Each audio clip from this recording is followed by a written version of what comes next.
Bienvenue les créatifs pour cette nouvelle vidéo. Aujourd'hui on va voir ensemble comment essayer de créer du contenu original sur Instagram. Essayer de sortir du lot, essayer de ne pas proposer une simple photographie mais essayer de l'animer et d'offrir un petit rendu surnaturel à celle-ci. Donc je vais te montrer aujourd'hui comment réaliser cette image, plutôt cette animation. Tu vas voir, c'est pas forcément très simple, il va falloir avoir un petit niveau sur Cinema 4D ou du coup un niveau intermédiaire étant donné que je ne vais pas rentrer dans les détails de ce tutoriel. On va juste survoler un petit peu mais bon tu vas quand même tout comprendre, mais si tu as envie de faire pas à pas avec moi, ça va pas être le genre de tutoriel qui va te plaire étant donné que je vais plutôt rapidement pour montrer l'ensemble comment j'ai fait pour réaliser ce type de créa. Donc voilà, si tu as vraiment envie d'acquérir plus de bases et si tu es total débutant sur Cinema 4D, j'ai créé une formation à ce sujet, mais bon c'est pas le sujet de la vidéo. Donc j'espère que ce tutoriel te plaira. Ici on va voir un petit peu comment fonctionnent les dynamiques dans Cinema 4D et comment faire pour importer une photographie et justement la placer, la transformer en 3D. On va voir tout ça dans cette vidéo. Encore une fois, le principal sur Instagram, c'est les idées, c'est le concept de tes créations et non forcément la technique. Ici, il faut vraiment chercher à sortir du lot, à créer des images qui soient intéressantes visuellement et c'est ce qu'on va essayer de faire aujourd'hui avec ce petit tutoriel sur Cinema 4D. Encore une fois, on va pas voir la texture dans ce tutoriel, uniquement le concept, comment on va faire pour créer l'image et tu vas pouvoir le faire toi aussi à la maison. Si tu veux du texturing, ce sera pour une autre vidéo. Encore une fois, j'espère que cette vidéo te plaira et je te dis bon tutoriel, à tout de suite. On est parti, je te présente rapidement la scène. Nous avons une caméra et un plan. Sur ce plan, j'ai incrusté une image en luminance et je l'ai appliquée à ce plan.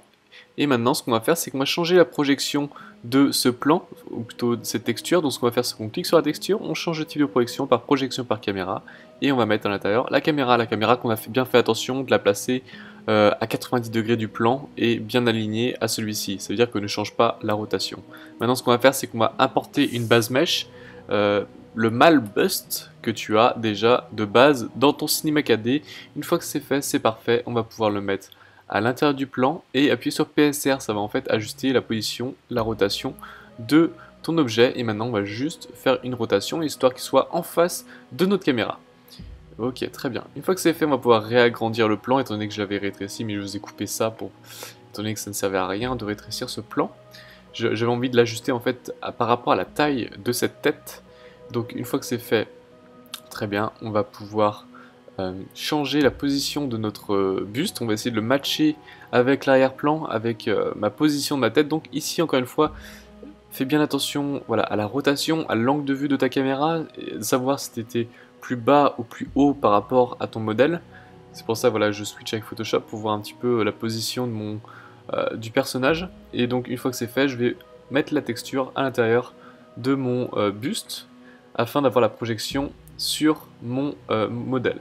Une fois que c'est fait, on switch, j'ai rien fait de plus, j'ai juste maintenant importé un disque qui va nous servir de chapeau. Donc on va prendre ce disque et appliquer là aussi la texture. On essaie de le positionner comme il faut par rapport à la tête. On va augmenter ce nombre de segments étant donné qu'on va modifier la taille de ce disque. Et ensuite on va sélectionner le point et on va activer la sélection progressive et réduire ce rayon ici à 12 et on va pouvoir de cette manière ajuster la position de chaque point. On va essayer de matcher encore une fois avec le chapeau. Donc c'est très important de faire cette étape, étant donné que voilà, la qualité du rendu dépendra de la qualité de tes positions de tes différents matériaux. Ici il y a vraiment un aspect important de la caméra, c'est vraiment ça qui m'a posé un gros problème, c'est changer l'aspect du film en HDTV 16 neuvième. Étant donné que mon image était en 1920-1080, ici il faut ajuster en HDTV sur la projection des textures. Fais bien cette étape, étant donné que ça va complètement changer l'apparence de ton image si tu ne fais pas cette étape. Une fois que c'est fait, donc voilà, on va recontinuer de matcher les différents points. Je t'ai accéléré cette partie étant donné que c'est pas vraiment important. Ce que j'ai fait, c'est j'ai juste essayé d'adapter la position de mon mesh avec mon image. Une fois que c'est fait, maintenant avec le chapeau, j'offre une légère extrusion pour ajouter du détail, ajouter cette petite épaisseur à mon chapeau. Donc j'offre une petite extrusion.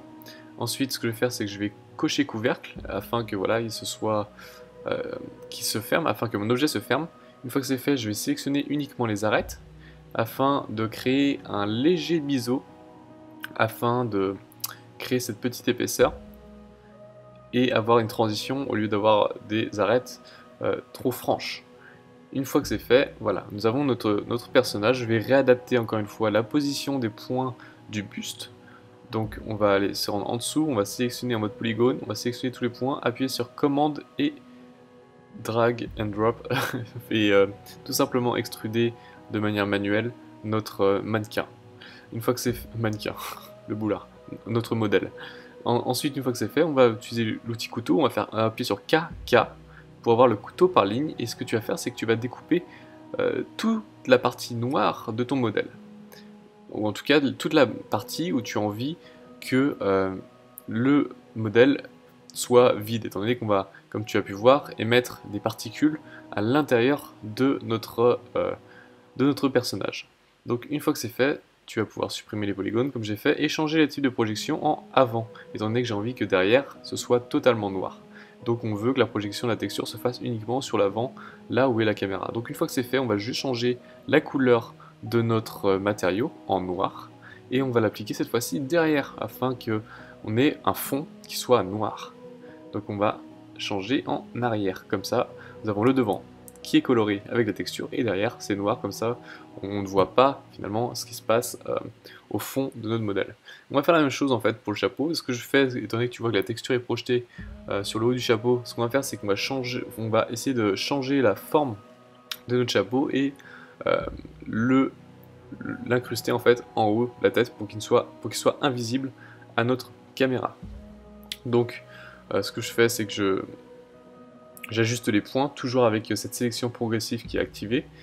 Et ce que je vais faire maintenant, c'est que je vais mettre par boucle en appuyant sur UL et en mode polygone. Comme ça, je vais sélectionner toutes les boucles afin de pouvoir sélectionner toute cette zone que j'ai envie qu'elle soit en noir. Donc une fois que c'est fait, je vais pouvoir appliquer la texture dessus. Et comme ça, ce sera noir à la caméra, elle sera donc invisible. Je redouble-clique sur le tag sélection de polygone et je vais ajuster ma sélection. On va enlever les polygones sur la gauche, étant donné que ici, oui, j'aurais envie d'avoir de la couleur, et à l'intérieur, j'ai envie de ne pas en avoir. Une fois que c'est fait, on va se rendre dans sélectionner, et on va aller dans enregistrer la sélection, comme ça, automatiquement, il détecte les polygones qui seront noirs et ceux qui seront colorés. Une fois que c'est fait, on va pouvoir commencer à simuler, donc on va aller dans simuler particules émetteur. Une fois que c'est fait, on va pouvoir ajuster la position de cet émetteur. Déjà, on voit qu'il est beaucoup trop gros. Donc on va le réduire en appuyant sur T et on va changer sa rotation à 90 degrés. T, étant donné que cet émetteur, on va le mettre à l'intérieur de notre corps. Donc ce qu'on va faire, c'est qu'on va le réduire et le positionner parfaitement à l'intérieur, comme ceci. Et ce qu'on va faire aussi, c'est qu'on va créer un petit socle qui va permettre d'empêcher les particules d'aller en dessous du corps, étant donné que là on veut qu'elles sortent uniquement par rapport au visage de notre personnage. Donc une fois que c'est fait, on va se rendre à l'intérieur du corps. Je change pour cela rapidement juste la couleur à l'intérieur. Au lieu d'avoir du noir, on va mettre une luminance, étant donné que sinon on ne voit rien. Donc une fois que c'est fait, on va pouvoir créer un disque, ce que je vais faire tout de suite. Un disque qu'on va réduire drastiquement, il est beaucoup trop gros, et on va le placer à l'intérieur du corps afin de bloquer les particules. On n'a pas envie que ces particules aillent en dessous de notre mèche. Donc on va l'ajuster proprement.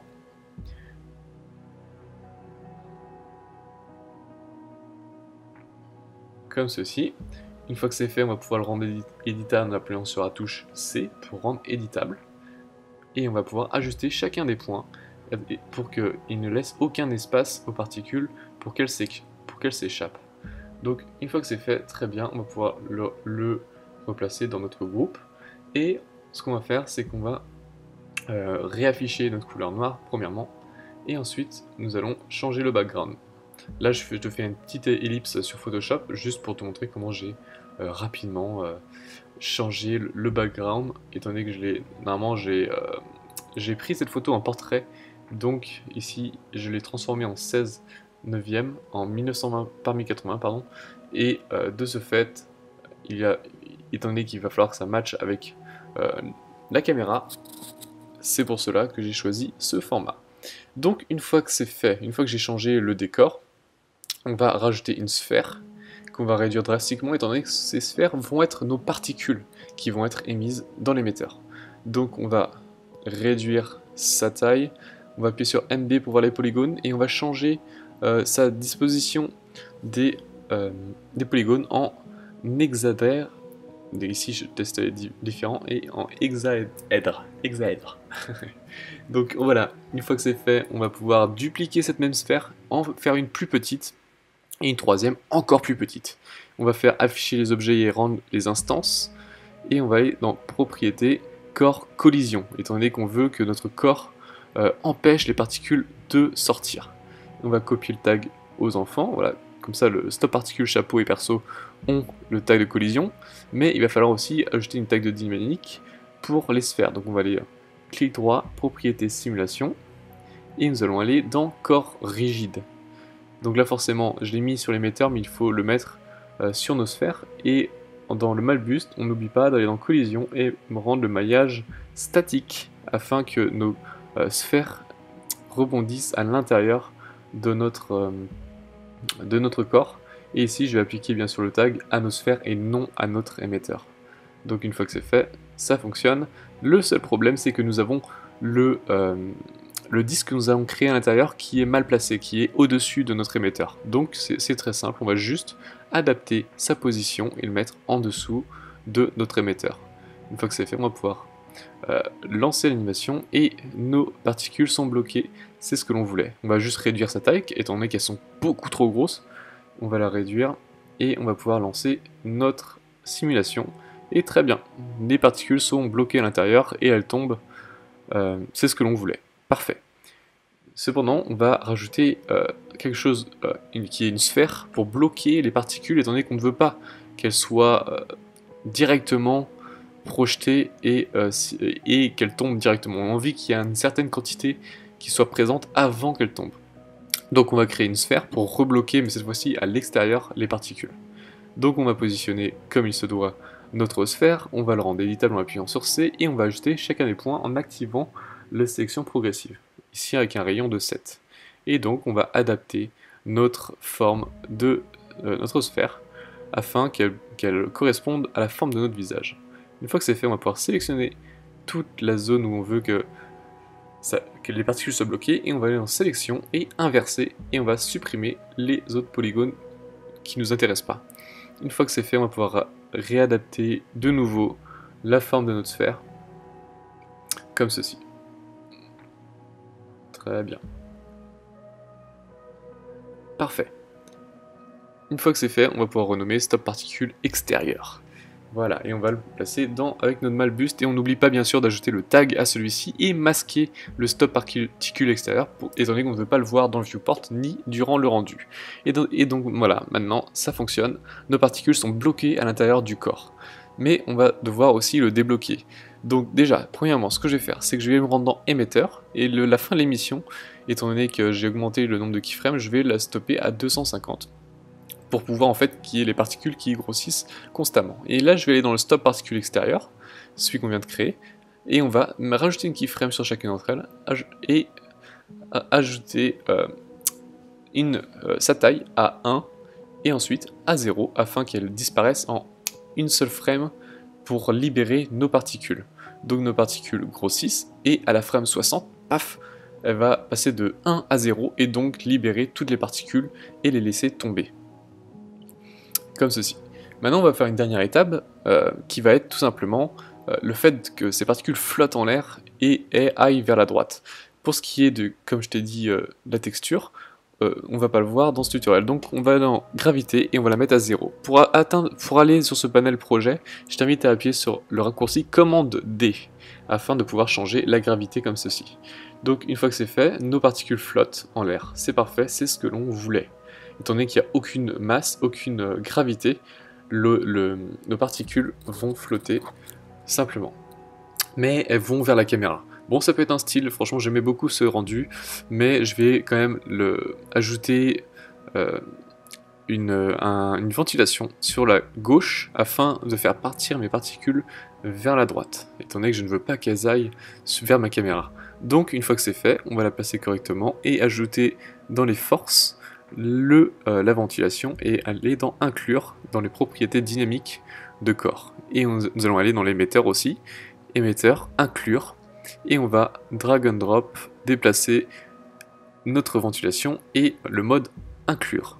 Étant donné que si tu ne mets pas en mode inclure, ça va tout simplement annuler et les particules ne vont pas être affectées par cette ventilation. Une fois que c'est fait, tu vois, ça fonctionne très bien. Nos particules vont vers la droite, c'est ce que l'on voulait, c'est parfait. Donc j'espère vraiment que ça te plaira, que ce tuto t'a plu. Et dernière petite étape, on sélectionne toutes nos dynamiques, on va aller dans le cache et on va aller mettre en cache l'objet. Et voilà, tu sais à présent comment j'ai fait pour réaliser ce type d'image. Kicker ça à nouveau, et puis gang. On fait l'amour et pas la guerre, on bousille tous tes paramètres. Coup de coude, je les double tous sur une route parallèle. Je suis chaud, tu te fais doubler comme un vélo. Tu te fais trouver par un pélo qui taffe la semaine. Après de verre, je suis versatile. Je ne peux rien y faire, je préfère ma team. Que tes gars sans sous-sapés en Versace. Je veux faire platine avec mes verbatim. J'espère que ce tutoriel t'aura plu, que tu sauras maintenant un peu mieux comment cette image a été créée et cette animation. J'espère vraiment que ça t'a plu et encore une fois, si t'as envie d'essayer de sortir du lot sur Instagram, c'est ce que j'essaie de faire. Je dis pas que je sors du lot, pas du tout, mais en tout cas j'essaye avec mes idées et ma créativité de justement créer du contenu original, et je t'invite toi aussi à tenter justement d'appuyer sur le concept et ton imagination plus que sur la technique. Donc voilà, j'espère vraiment que ce type de vidéo te plaît et que maintenant tu vas créer du bon contenu sur Instagram. Si tu as envie vraiment, si tu es un total débutant sur Cinema 4D, je t'invite fortement à aller voir la formation qui est dans la description où on voit toutes les bases, toutes les dynamiques, les textures, etc. Donc vraiment, ce type de formation, si ce tutoriel t'a plu, je pense te plaira fortement. Encore une fois, reste motivé, reste créatif et rejoins le groupe Graphic Designer Community si tu veux voir d'autres créations, d'autres artistes et d'autres graphistes. Reste unique.